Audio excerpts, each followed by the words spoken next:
How do you help your girlfriend with her anxious attachment style, or do you both work through it? Need advice. So what I did was I had my girlfriend explain what her anxious attachment style looks like. So my girlfriend is anxiety. I call her my little ball of anxiety. And it's so cute because I can see her anxiety on her face. I can see it within her body. I can hear the way she talks, the way she walks, the way she does things. My little ball of anxiety. So mushy. My girlfriend, when it comes to conversation, she needs to deal with things right there in the moment. She wants to talk about it. She wants to work through it. She wants to figure it out. All these things. But there's some times where no matter how healthy we are, there's past triggers. Because in past relationships, she's been invalidated. She's been made to feel like things are her fault. She's been blamed for things that weren't her fault. She's been in positions where it felt like she was stepping on eggshells. Like there's trauma, there's bullshit that she's been through, right?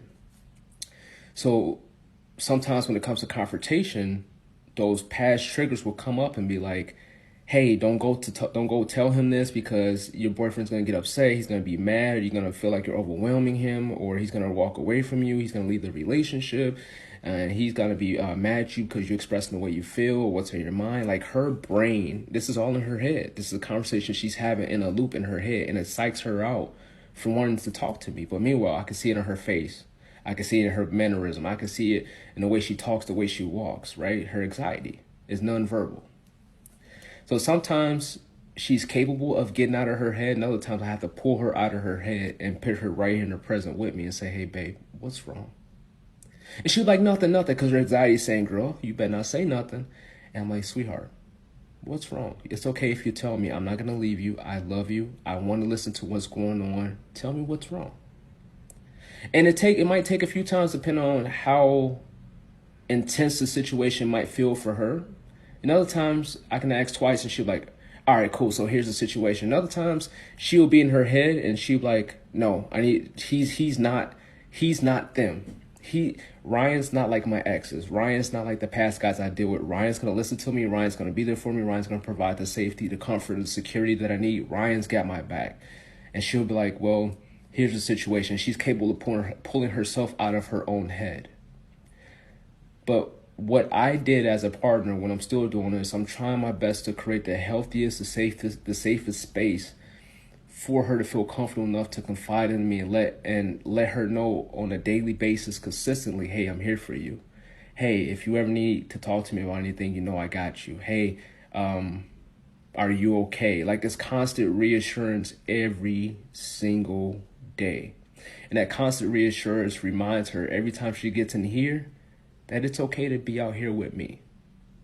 I'm not going to bite. I'm not going to hurt you. I'm not going to break up with you. I'm not going to walk away. I'm not going to invalidate you. I'm not going to treat you like shit. I am here. I am your partner. I am your rock. I am your safe place. I am your home. I'm here for you. I'm your partner. And it's just a constant reminder every single day for 3 years, every day. 3 years, for the rest of our life, every single day. It doesn't stop. Every single day. Even when I get off live, hey babe, are you okay? Is everything good? How's your day so far? How are you feeling? What's on your mind? Is there anything you want to talk about? And that's what text messages look like on a daily basis, multiple times a day. Because I might text her in the morning, hey, you good? Okay, cool. But then something might happen right after I text her, and she might not want to tell me or talk to me about it, or she might be waiting till later on, or she might text me right after I asked her, like, hey, you know what? Something just happened.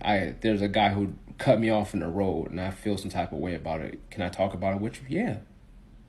Or if I can't make time in that moment, hey, babe, right now I'm kind of busy.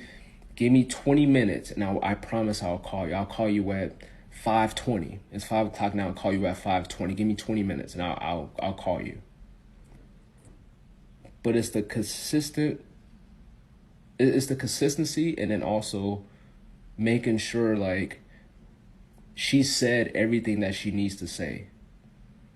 And she's validated. I understand. I'm not talking over her. I'm not trying to talk past her. I'm not trying to tell her that's not how it turned out, or that's not how it was. That's not how I seen it. No, her feelings are valid. She's valid. So it was more so her describing her attachment style, what it looks like for her, how it feels for her, how she self-soothes, and then what can I do for her as a partner in those moments. And this is all coming from her. And I'm doing exactly what she told me, but I'm doing it consistently every single day. And anytime I'm unsure, I say, hey, babe, right now in this moment, do you need me to fix your problem or do you just need me to listen? If I'm ever unsure, and majority of the time she just needs me to listen because she's an independent ass woman. She could figure this shit out by herself. And sometimes she'll come to me like, babe, I need you to fix my problem for me. And I'm like, all right, cool, what you need? She'll come out and say it. But if I'm ever unsure, hey, babe, do you need me to fix it or do you need me to listen? And a lot of times she just needs me to listen, validate her, and then she's good. The anxiety that she had, poof, it's gone. I try to